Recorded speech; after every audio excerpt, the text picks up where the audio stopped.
Okay, let's start dealing with section 6.7 of John Grimma's stuff, dealing with financial models and compound interest. Okay, so we'll see how exponential functions and logarithms apply in problems of this kind. Okay, so let's start talking about compound interest here. Okay, the first thing I'm just going to take a basic form of compound interest where the number of times you compound per year is just one time. Okay, and then I'll explain what happens when you compound more than one time a year, what they end up doing here. First thing I want to do is introduce several parameters here for particular problems. R is going to be the annual interest rate. Okay, so little r, it's usually given as a percentage, but when you work it as a problem, you change it into decimals. Okay, T is going to be time in years for our problems. P is the principal amount. That's going to be the initial amount of money that you have in an investment or that's being invested in some problem. A is sometimes called future value, but we'll just say it's the value after T years. Okay, so A for amount or value. Okay, after T years, maybe amount is easier to remember because it is an A here. Okay, so these are going to be the parameters of our problem. The independent variable is going to be time, okay, and the dependent variable is going to be a. So a is going to be a function of t. Okay, let's take this most basic type of compound interest. I've got my independent variable t here then, assuming various whole number values. Again, it could be part of a year, but we'll just do the basic approach here with whole number years. And in the second column here, we've got A, which is the future value of the investment here. Okay, and we're thinking about at the end of 1 year, 2 year, 3 years, T years. Okay, all right. Let's go with this. At the end of 0 years, what's the value of the investment? Well, it's just whatever the principal is. You haven't earned any interest yet, is the idea.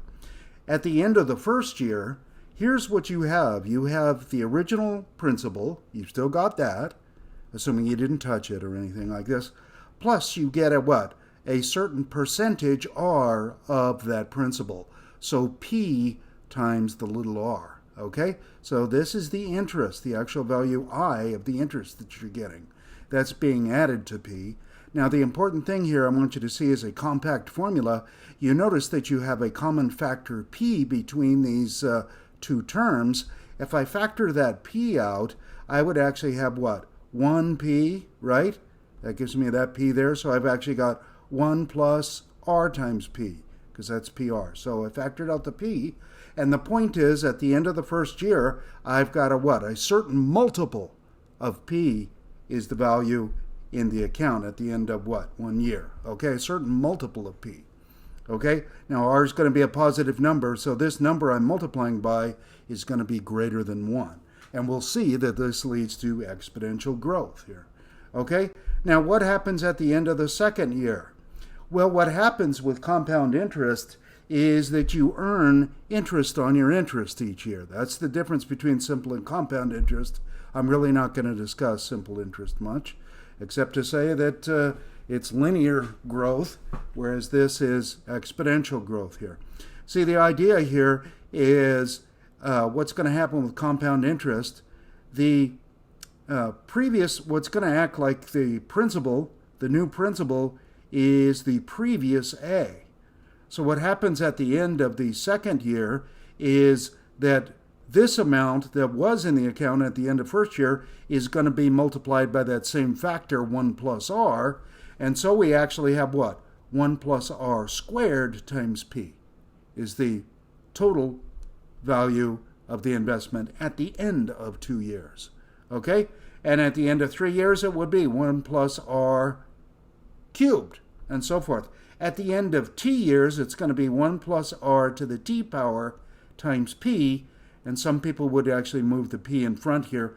P times 1 plus R to the T power. This is, since 1 plus R, I said, is going to be greater than 1, this is going to be exponential growth in time. Okay? So your money is growing exponentially. Okay? That can be a good thing if that's money that you're earning.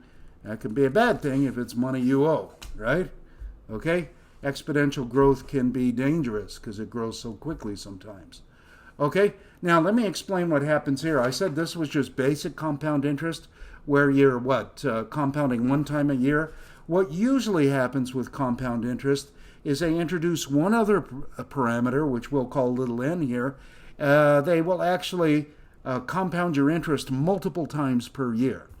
Little n is the number of times interest is compounded yearly then, okay? All right, for example, if n is 2, we call that semi-annual interest. If n is 4, that's quarterly earnings, okay? Quarterly interest. If n is 12, that's going to be monthly. They usually do it once a month here. And then 365 typically, right? Except in leap years, this is going to be what? Daily interest, okay?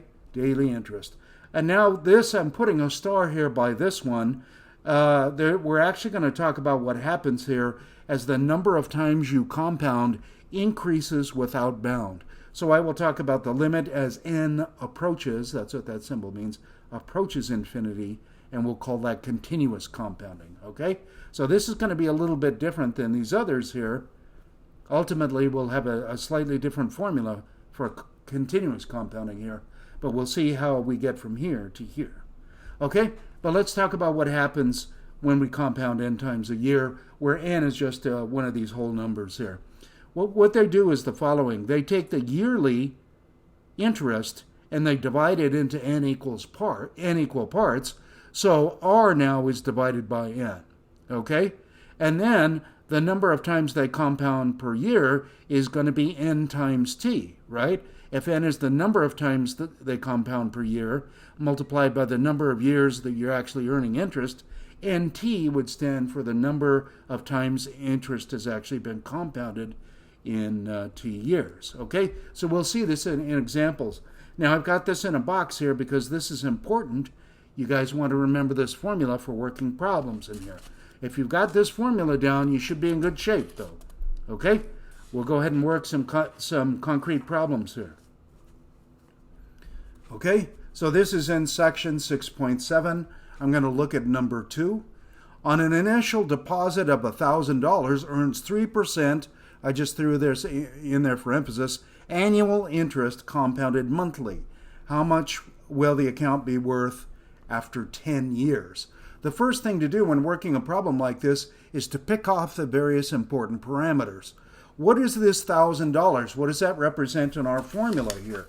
I'm simply going to be using this formula. What is that $1,000? Well, that's the initial amount of money in the account. That's what we define to be the principal. So P is $1,000. Earns 3% annual interest rate. What is that? That's R, little r. The annual interest rate is 3%.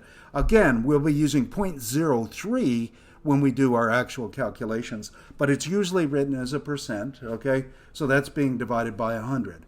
Okay, what's the next thing we're interested in? Oh, it's being compounded monthly. So unlike my previous consideration here, this time as n isn't equal to 1, it's what? 12.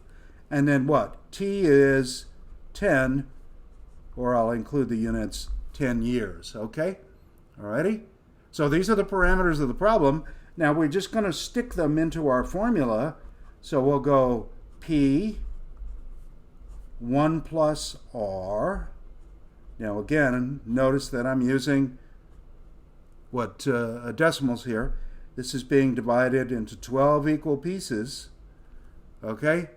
And then the number of times you're compounding is 12 times per year. So you can see here, you're actually going to be compounding 120 times over this 10 years. 12 times a year for 10 years is 120. That's going to be the exponent. Now, I'm going to punch that into my calculator. Again, yours might be slightly different here, but I want you to see what happens here. Okay, I hope this isn't too blurry. Okay, 1 plus the 0.03 divided by 12, okay? And then on my calculator, when I use the up caret, it goes to superscript. It becomes an exponent. Anything I do now, unless I use this down arrow, will be an exponent. So in my calculator, I go 12 times 10, and you see that's precisely what I have written here. Okay, well, there's a slash mark instead of the straight division. Okay, alrighty? Now, on many calculators, more primitive ones, I would urge you to understand here that when you go up caret 12 times 10, what it may do is actually break it off there, raise to the 12th power, and then multiply by 10 instead of raising to the 120 power. If in a primitive calculator like that, what you would need to do is either mentally do the calculation and say you're raising to 120th power, which is easy to do in your heads, or if you don't want to do that, you would have to use parentheses after theirs. So look at your calculator, make sure and understand whether you have to use parentheses or not in your calculation. And mine, I did not. Okay? All right? Well, whatever you need to do, do it. But let's see what happens here. Okay, so this is 1,349.353547. Okay, what we're going to do in these practical problems is go just to dollars and cents. So we're going to have you round to the second decimal place, round to the nearest hundredth of a dollar, which is a penny, right? So this would be 1349.353.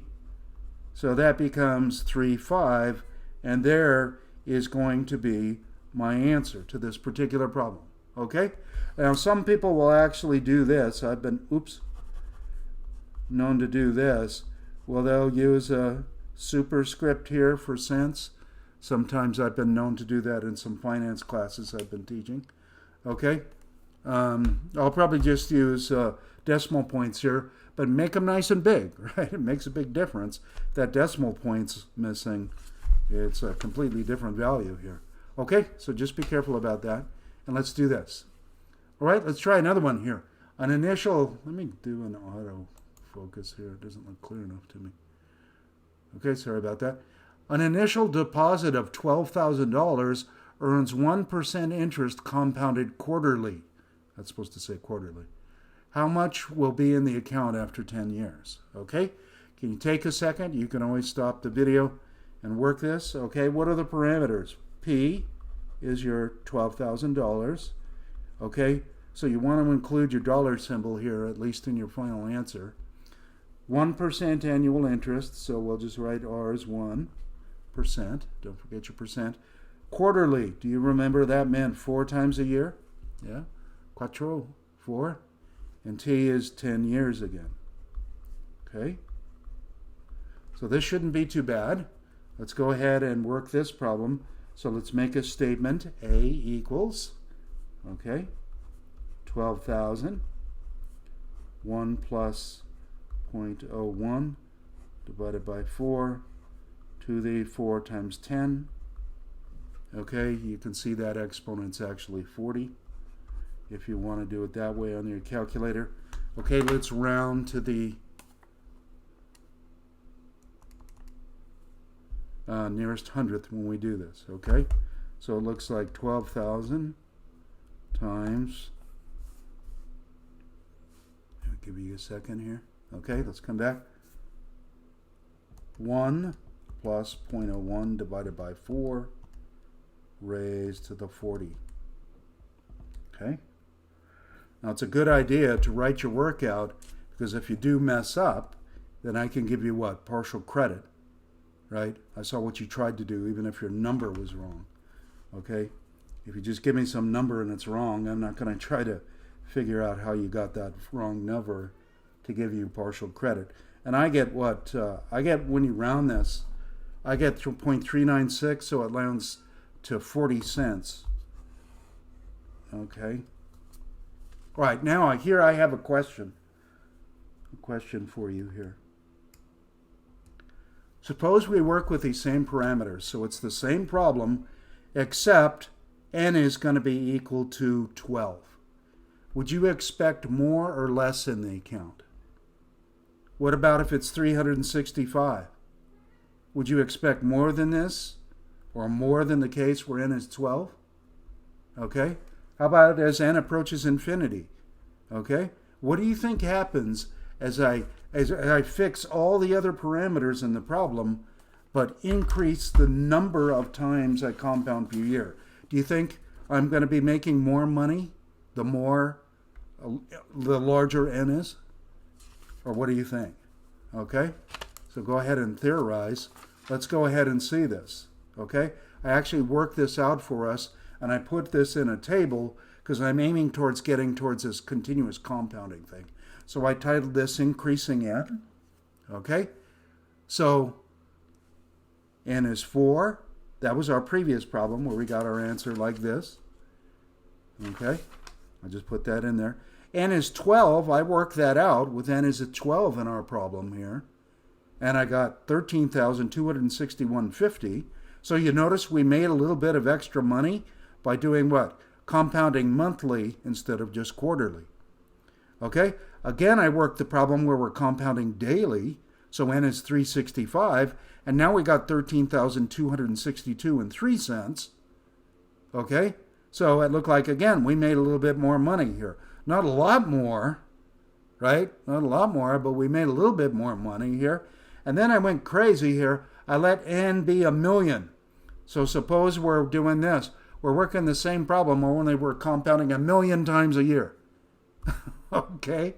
All right? Notice that I got what? 13,262.05. Okay? Notice I only made 2 cents more than I did. This is over 10 years, right? Look at all the parameters of the problem in the previous problem. I only made 2 cents more going what? From 365 to 1,000,000 times per year compounding. This looks like it's topping out. Do you understand that idea? It looks like it's approaching an asymptotic value. That's what would be the fancy word we would use, right? In college algebra. Okay? Here's what I want to claim here. The limit as n approaches infinity of this formula up here, the 12,000 times 1 plus 0.01 divided by n to the 10n, has the following limit. The $12,000 times e to the 0.01 times 10. Now try that on your calculator. You will find, now I didn't round here, I wanted to give exact as far as my calculator could go, okay? 13,262.05102 ... Okay? That's what my calculator gave me. Notice that that's just a tiny bit over what I've done here, okay? So I claim what happens in the limit as n approaches infinity is what you get is the following formula, and I'll show you guys this in detail in a minute, but with continuous compounding, what you get is a future value equals p times e to the RT, where what is e again? The base of the natural logarithms. That's that special number we mentioned, 2.71828. Remember that? Okay? I claim, so what happens here, if I come back here and I take the limit as n approaches infinity of this expression, I get PERT. P times e to the RT. The RT up here is, of course, in the exponent. Okay? There used to be a shampoo called PERT, so it's easy to remember, but you're probably too young to remember that. Okay? All right. A equals P times e to the RP. That's where you're taking the limit as n approaches infinity. We call that continuous compounding. Okay? That's what it approaches. Okay, so I don't have to do this to see what's going on. I would compute this. Okay? Let's do an example of this. Okay, using continuous compounding. An initial investment of $120,000 earns 2.2% interest compounded. Again, that's annual interest. Compounded continuously. What will be the investment worth in 22 years? Okay, pick off the parameters here. Okay. P is going to be our 120,000, right? What's R?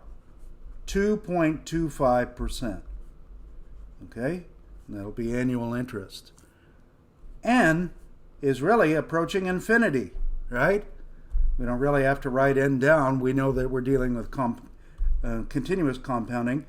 T is 22, and that's in terms of years.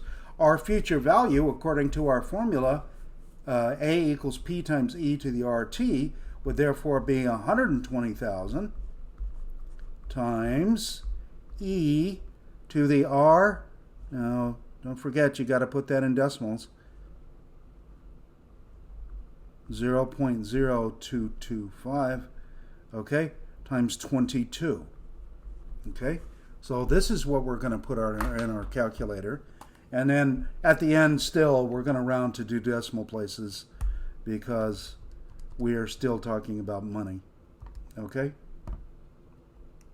Alrighty, let's see what we got.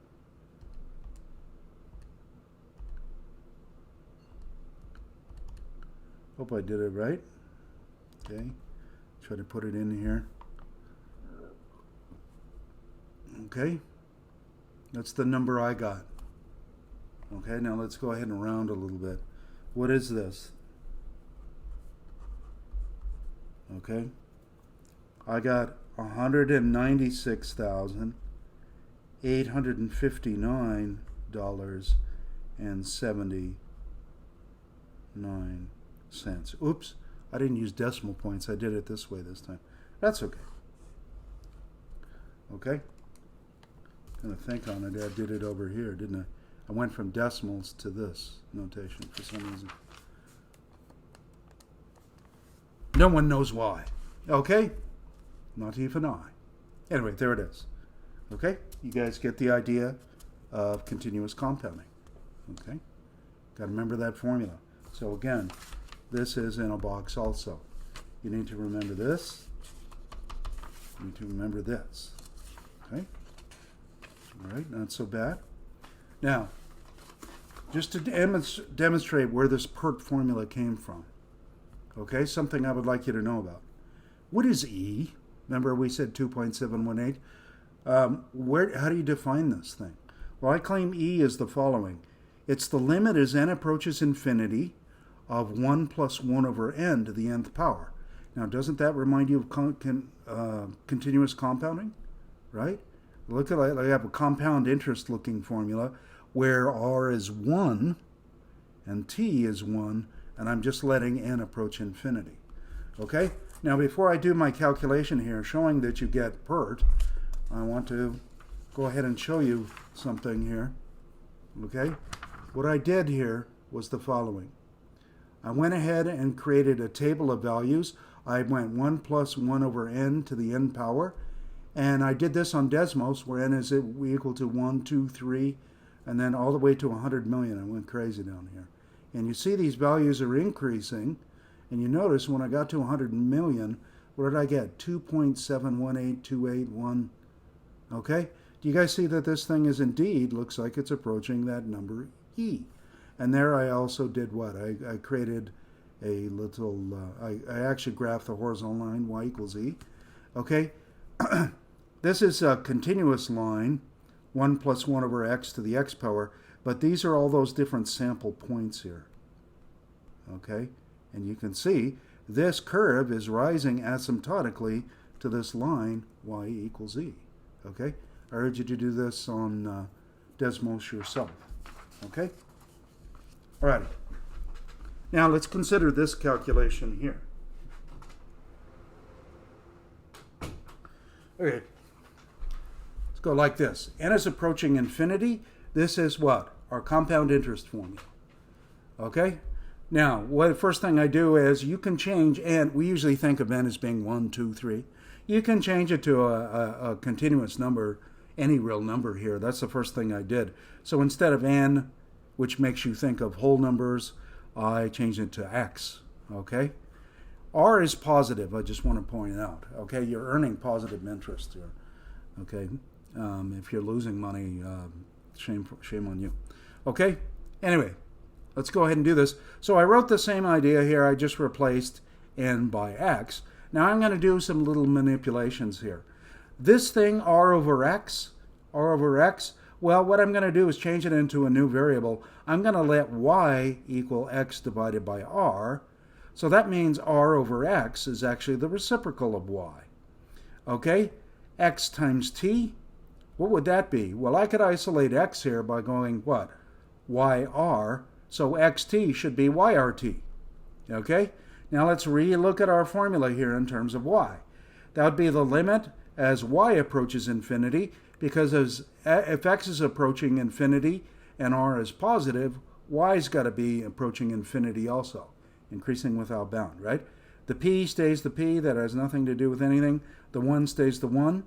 People notice that r over x is actually the reciprocal of y, like I mentioned, and then this exponent becomes what? YRT. Now, what you can do in a limit, this is something you'll learn in calculus if you take out, I can take it right out, that's just a constant multiplier. I can take it right outside the limit, okay? And then I'm going to use a fact about limits with some facts about exponents here. RT is a constant, right? We're thinking of those as fixed. We're letting y vary. So I'm going to take the RT on the outside. 1 plus 1 over y to the YRT is 1 plus 1 over y to the RT, which I'm actually taking outside the limit here. And then you notice as y approaches infinity, this ends up being e. So we get PERT, p times e to the RT power. Okay, so there it is. That's what happens with continuous compounding. Now, let's look at some other types of problems before we finish out here. Finding time instead of future value. So far, we've only considered problems where we were trying to find a, okay? Instead, let's go ahead and think about a different type of question here where we're trying to find t instead, okay? We're trying to find t instead, all right? Let's take an example here. $10,000 is placed into an account initially, so that you know our principal's $10,000. It's earning 3% interest compounded monthly. Wonderful. How long will it take for the account to be worth $14,000? Okay, so what I've actually done here, I've given you that P is 10,000. Okay, I've also given you A is 14,000. Gave you future value this time. Okay. And then some other parameters, R is 3%, okay, and that's annual. And compounding monthly, so N is 12. And then what the only unknown is what? T. T is unknown. Now this may not be a whole number of years, so it may be, you know, so many years and so many months or something like that. Okay, well let's put in the numbers and let's consider what would happen here. So I've got 14,000 equals 10,000, right? Times 1 plus 0.03 divided by 12 to the 12t power. Right? Okay, the first thing I'm going to do is divide on both sides by 10,000. Okay? I'm going to divide on both sides by 10,000. Okay, maybe I'll do this on separate paper even. Okay, oops. Okay, there we go. Divide on both sides by 10,000. It's actually $10,000, so dollars cancel as units even. Okay. Okay. Oh, by the way, I think I'll do this part. You got to be careful and use quite a number of decimal places when you're working problems like this, though. Let me write it this way. Okay. Okay, I got this 1.0025, and that's being raised to the 12t power. Okay. Okay. And now, if you actually take this ratio, you get 1.4. Now, this is a type of question that is, what type of question would that be? That should be, it looks like something we've looked at previously, right? This is an exponential equation. Can you rewrite this using logarithms? Why would I use logarithms? Well, what am I looking for? I'm looking for an exponent, right? Well, at least a factor of the exponent. If I'm looking for an exponent, what do I want to use? Logarithms, right? Logarithms are exponents, okay? So let's make a statement here.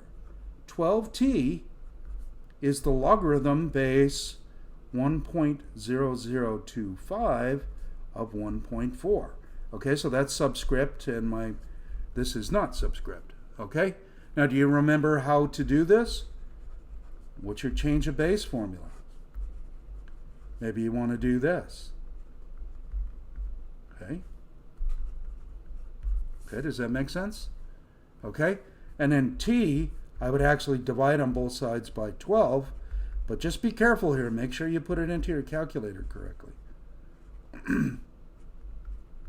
Okay, I've been using my calculator a long time, so I'm very confident in doing this, but make sure you guys get the right answer on these things. Okay, some people might notice the 1.0025 could have been raised to the 12 power, and then you would have t, just a number to the t power, but this is probably easier. You don't have to write down so many decimal places. Okay, anyway, so be careful when you're doing this. Make sure you get the numbers in right. Okay, you could have used natural logarithm also, by the way. Okay, 1.4. Okay, I've got my numerator. Then I want to divide by what? I'm using parentheses because I've got to go 12 times the logarithm of 1.0025. Okay, all right. And I get 11 point, I'll tell you how to round this. I'll go like a couple decimal places. We're just talking about time. Do you see? It's not going to be that vital that you get tons and tons of decimal places. This is going to be years. Okay? So it looks like about, 11 and a quarter years. Okay, just under that. Okay? Now, does that sound like a reasonable time frame, considering the parameters of the problem? I think it does. You know, if I had, some ridiculous answer like 122,000 years or something, come on, you're going from 10,000 to 14,000 at 3% annual interest, compounded monthly, or, that's not going to take that long to get to 14,000. But it's not going to be that fast either. So, you get a little feeling for proper answers in the end here for some of these. Okay, anyways, there it is. Okay, make sure you get it. You practice these to get these into your calculator correctly. Okay, let's try another one. People are slightly different type of question here. How long would it take an investment to double in value if it earns 2.2% or 2.25% compounded quarterly? Okay, compounded quarterly. I didn't even give you the future value or the principal value. Do you see why? The answer is, just like my previous problem here, it was really the ratio of these two that was important, right? It was that one, that's where I got that factor 1.4.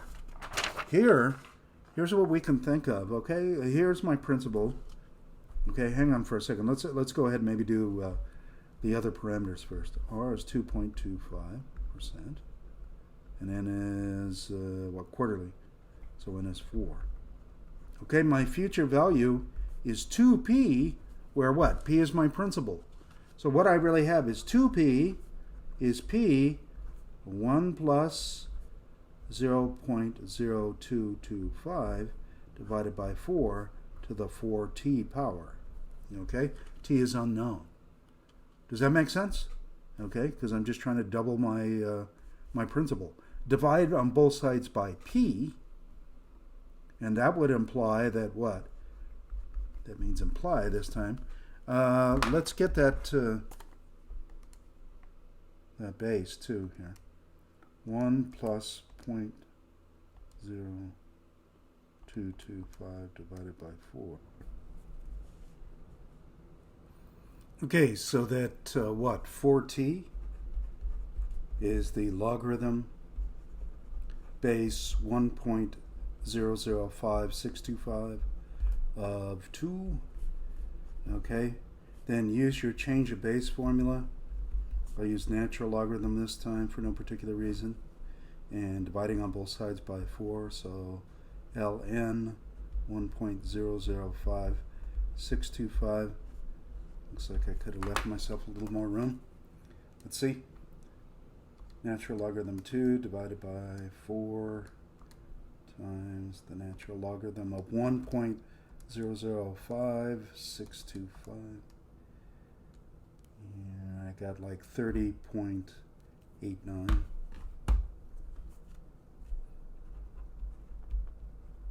years. Okay, a reasonable period of time, but not that great. Alrighty? All right. One last one. How long will it take an investment to double in value if it earns 2.25% compounded continuously? Now, is our answer going to be less than this or more than this? Okay, all the other parameters are the same. It's going to take what? Well, continuous compounding is faster rate of growth, right? Under the same parameters than, say, what? N equals 4 or any finite value. So this should take us less time, right? Okay, but what do we have? The future value is P equals RT, right? And our future value is supposed to be 2P.